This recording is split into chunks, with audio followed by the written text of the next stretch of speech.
अब ऋग्वेद में खुद बताया गया कि देवता और जो सर्वोच्च शक्ति ब्रह्म है या ईश्वर है उसमें क्या फर्क है। जैसे ऋग्वेद का जो नासदी सूक्त है वहां पे सर्वोच्च शक्ति यानी ब्रह्म का जो है वो उल्लेख या संदर्भ आता है।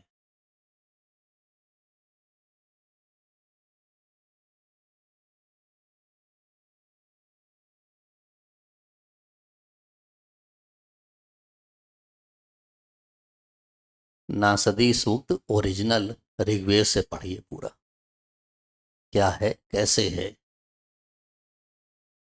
ये पंडित राम गोविंद त्रिवेदी का ऋग्वेद का भाष्य है।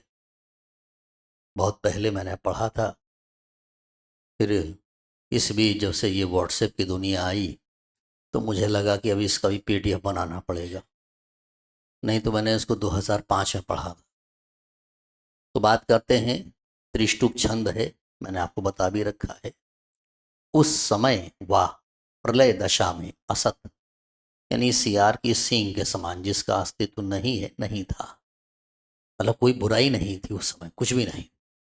जो सत्य जीवात्मा परमेश्वर है वो भी नहीं था, यानी जिससे सारी चीज उत्पन्न हुई कहा जा रहा वो भी नहीं, पृथ्वी भी नहीं थी, आकाश और आकाश में विद्यमान सातों भुवन भी नहीं थे।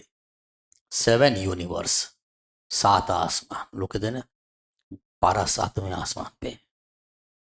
7 यूनिवर्स की चर्चा ऋग्वेद में भी है, 7 यूनिवर्स बाइबल में भी है, 7 यूनिवर्स कुरान में भी है। और अभी वाइजर 45 साल हो गए ट्रेवल कर रहा है, वो बता रहा है इसके अलावा भी एक और यूनिवर्स। यहां कहा जा रहा है 7 है। ठीक, जब ये सब चीजें आज की डेट में तो इतने सब कुछ बना लिया गया, हम जान गए कि वहां पर कुछ है भी। जब ये सब चीजें नहीं भी मालूम थी तब भी यही फेनोमेना था, तब भी ये अस्तित्व था। सातों भुवन नहीं थे, आवरण भी कहाँ था, ब्रह्मांड। ब्रह्मांड क्या है, आवरण है। ईश्वर ने एक क्रिएशन लिया है, गैसों का आवरण है या प्राकृतिक तत्वों का आवरण है, तो इसलिए उस आवरण का क्रिएटर ब्रह्म है, आवरण ब्रह्म नहीं है। आवरण में विद्यमान प्राकृतिक तत्व ब्रह्म नहीं है, जिसने उसको क्रिएट किया है वो ब्रह्म। तो आवरण नहीं था। डिस्कवरी चैनल पे दिखाया गया कि इस पूरे ब्रह्मांड का समापन कैसे हो सकता है। तो जस्ट लाइक गुब्बारे जैसा इमेजिनेशन दिखाया गया कि गुब्बारे की हवा निकाल दीजिए, सब कुछ खत्म, गुब्बारा फूला हुआ है। अब उसके अंदर कौन सा सब्सटेंस भर दिया जाए कि किस पार्टिकल की ट्रेवलिंग कितनी स्लो हो, कितनी तेज हो। और क्या ये ब्रह्मांड एक चादर की तरह है, उसी से ग्रेविटेशनल पावर का मामला है, उसी से मास का मामला है। तो ऐसी कई थ्योरीज हैं वर्तमान में। तो ऋग्वेद का नासदी सूक्त कह रहा है कि ये जो ब्रह्मांड है ये आवरण नहीं था, इसका कहाँ स्थान था। क्या दुर्गम और गंभीर जल उस समय था, उस समय मृत्यु नहीं थी, ईश्वर ने उसे जनरेट किया है, मृत्यु को ही जनरेट किया है। अमरता भी नहीं थी, रात और दिन का भेद भी नहीं था, ये सब तो मोमेंट है। वायु शून्य और आत्मावलंबन से श्वास प्रश्वास युक्त केवल एक ब्रह्म थे। कहाँ कहा गया है, ऋग्वेद के नासदी सूक्त में।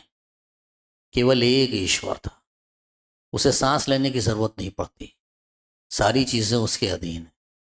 उसे नाक नहीं चाहिए, मुंह नहीं चाहिए, जबान नहीं चाहिए, ये सब इंसानों को चाहिए। उसके अतिरिक्त और कुछ नहीं था। अभी यहां कोई देवता नहीं है ना।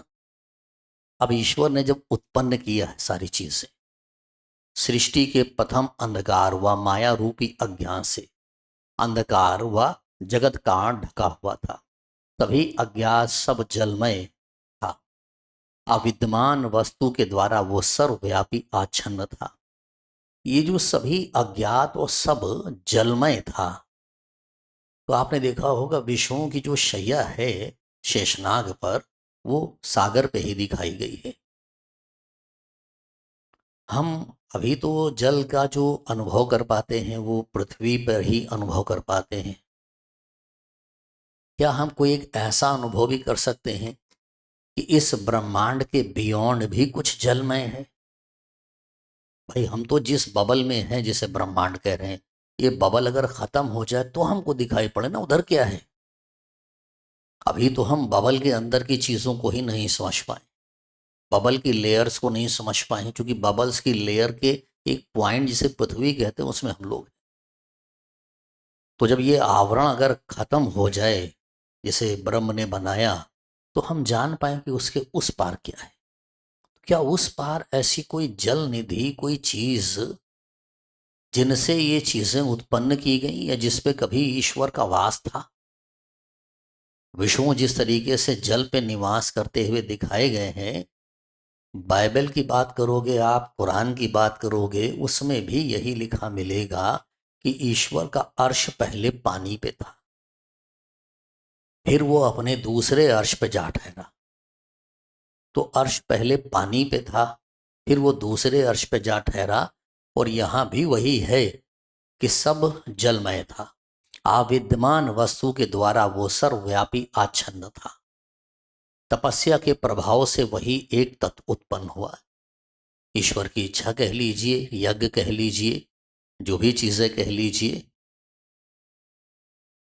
सर्वप्रथम परमात्मा के मन में काम यानी सृष्टि की इच्छा हुई कि ये क्रिएशन करना है। उसने सर्वप्रथम बीज यानी उत्पत्ति कारक निकला। बुद्धिमानों ने बुद्धि के द्वारा अपने अंतःकरण में विचार करके अविद्यमान वस्तु से विद्यमान वस्तु का उत्पत्ति स्थान निरूपित किया।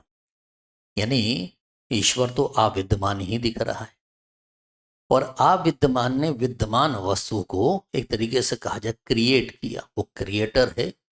और विद्वानों ने अपनी बुद्धि की सहायता से उसे पहचाना। पेड़, हवा, धूप, इन चीजों को हमने बुद्धि की सहायता से पहचाना। बीज धारक पुरुष भोक्ता उत्पन्न हुए, महिमाएं भोग्य उत्पन्न हुई। उन भोक्ताओं का कार्यकलाप दोनों पार्श्वों नीचे ऊपर विस्तृत हुआ। नीचे अन्न रहा, ऊपर भोक्ता अवस्थित हुआ। अब लेखक कह रहा है कि प्रकृत तत्व को कौन जानता है, कौन उसका वर्णन करे।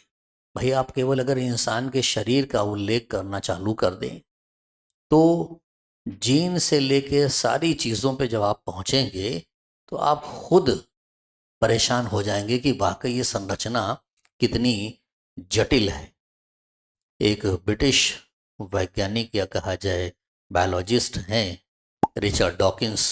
तो इनकी एक किताब जो है वो बड़ी थी कि ईश्वर भ्रम है, द गॉड डिल्यूजन।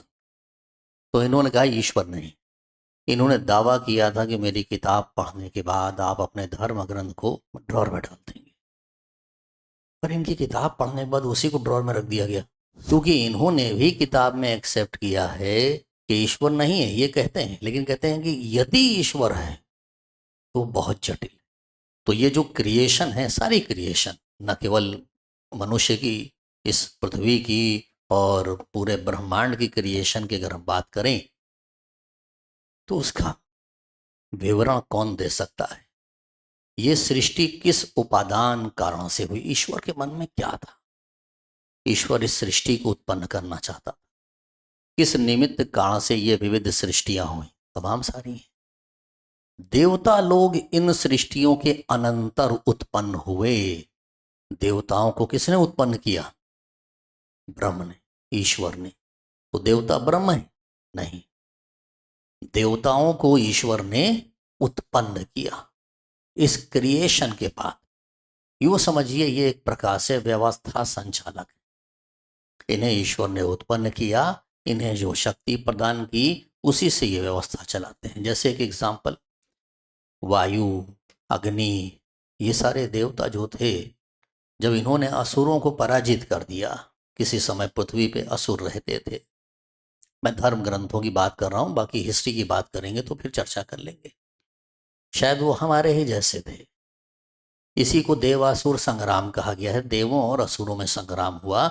ईश्वर ने देवताओं को निर्देश दिया कि असुरों को बाहर निकाल दो। देवताओं ने असुरों को मारकर महासागरों की ओर भगा दिया। ये जो असुर कहे गए हैं हिंदू माइथोलॉजी में या वैदिक माइथोलॉजी में, कुरान में इन्हें जिन जिन्नात कहा गया है। और शायद हम जो औजार पाते हैं, चापर चाबिंग पेबुल पाते हैं, वो मनुष्यों के नहीं, इन्हीं के हैं। ये भी हमारे ही जैसे थे। और इसीलिए जब लोग कहते हैं कि भाई सृष्टि की उत्पत्ति तो करोड़ों साल पहले, अरबों साल पहले हुई थी और मनुष्य की जो धर्म है ये सब तो बाद के हैं, तो इस फिनोमेना को जो आप लिंक करेंगे तो आपको आ जाएगा क्लियरिटी कि हाँ, इंसान रूपी ये जो क्रिएशन है ये बाद में आया है। इससे पहले इसी के जैसे असुर, जिनको देवताओं ने बाहर किया, जिन जिन्नात, जिनको कहा जाए फरिश्तों ने बाहर किया, तो जब देवताओं ने बाहर कर दिया, केन उपनिषद का बता रहा हूं, केन उपनिषद में जो लिखा है, तो वायु और अग्नि देवता को बहुत घमंड हुआ। अब ईश्वर तो अंतर मन में उठने वाले विचारों को भी जानता है। कुरान में कहा गया कि हम तुम्हारी गर्दन के नस से भी ज्यादा करीब हैं तुम्हारे, और तुम्हारे हृदय में उठने वाले संवेगों को ही हम जानते हैं। तो ईश्वर तो हृदय में उठने वाले संवेगों को भी जानता है। वायु और अग्नि देवता को बहुत घमंड हुआ कि हम बहुत पावरफुल हैं।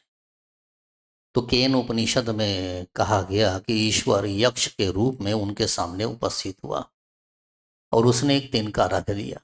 वायु पूरी ताकत लगाकर तिनके को उड़ा नहीं पाया, अग्नि पूरी ताकत लगाकर तिनके को जला नहीं पाया। देवताओं को तुरंत ही अपनी गलती का एहसास हुआ कि उनकी जो भी शक्ति है वो ईश्वर प्रदत्त है।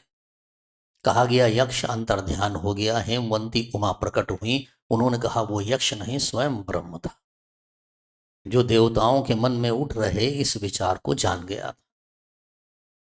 इस्लाम में भी कहा गया है कि जब फरिश्तों के सरदार के तौर पर इबलीस, जिसे जिन्न कहा गया, कुरान की सूरह जिन्न में, उसने ये अज्यूम कर लिया कि ये जो मिट्टी का पुतला ईश्वर ने बनाया है, मैं इससे ज़्यादा ग्रेट हूँ, एडम से ज़्यादा ग्रेट हूँ, मैं तो आग से बनाया गया हूँ। तो उसके हृदय में उठ रही इन बातों को, उसके मन में इन बातों को ईश्वर जानते थे। और वहीं से सृष्टि का क्रिएशन और बाकी चीज़ें हैं। थोड़ा सा मामला लंबा हो जाएगा, इसलिए उधर नहीं जा रहा हूँ मैं। अब बात यहाँ है कि देवता जो हैं वो सृष्टियों के अनंतर उत्पन्न हुए। कहाँ से सृष्टि हुई ये कौन जानता है? भाई आप ये तो जानते हो कि H2 और O2 मिलकर पानी बन गया H2O। H2 कहाँ से आया, O2 कहाँ से आया, ये किसको मालूम? आप सिर्फ यही बताते हो कि ये और ये ऐसे हुआ, ये उत्पन्न कैसे हुआ, ये नहीं बताते हो।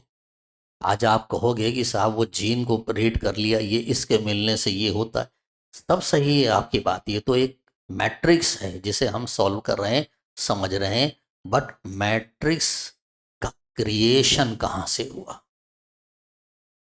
तो वो कौन जानता है? वो तो सिर्फ ईश्वर जानता है। कहाँ से ये सृष्टि हुई ये कौन जानता है? ये नाना सृष्टियां कहाँ से हुई, किसने सृष्टियां की, वो किसने नहीं की, ये सब वे ही जाने जो इनके स्वामी परम धाम में रहते हैं। हो सकता है कि वे भी ये सब नहीं जानते हो, यानी देवता भी हो सकता है पूरी तरह से चीजें न जानते हो। इसीलिए कहा गया इस्लाम में भी कि जो इल्म गैब है, वो नॉलेज, वो ज्ञान जो गैब की है, वो सिर्फ ईश्वर जानता है, कोई नहीं जानता उसे। ये क्या है, सिस्टम क्या है, जितने आप ग्रह देख रहे हैं, बाकी चीजें देख रहे हैं, उनके साउंड भी इस समय ट्रेस कर लिए गए। साउंड उत्पन्न होता है, ग्रहों के मूवमेंट से वहां क्या मामले हैं। फोटान थ्योरी जब आप पढ़ेंगे कि एक इवेंट जो यहां हो रही, सेम ऐसी एक इमेज दूसरी जगह भी हो रही, और हो सकता है कि उस इमेज और इस इमेज में डिफरेंस भी हो जाए। तो कर्म सिद्धांत क्या है, इसे कैसे प्रभावित करता है, ये हम नहीं जानते, लेकिन हाँ अनुमान लगा सकते हैं। तो यहां से आपको ये तो क्लियर हो गया होगा कि ये जो हम बात करते हैं देवताओं की, तो निश्चित रूप से देवता जो हैं वो ब्रह्म नहीं है, ईश्वर नहीं है।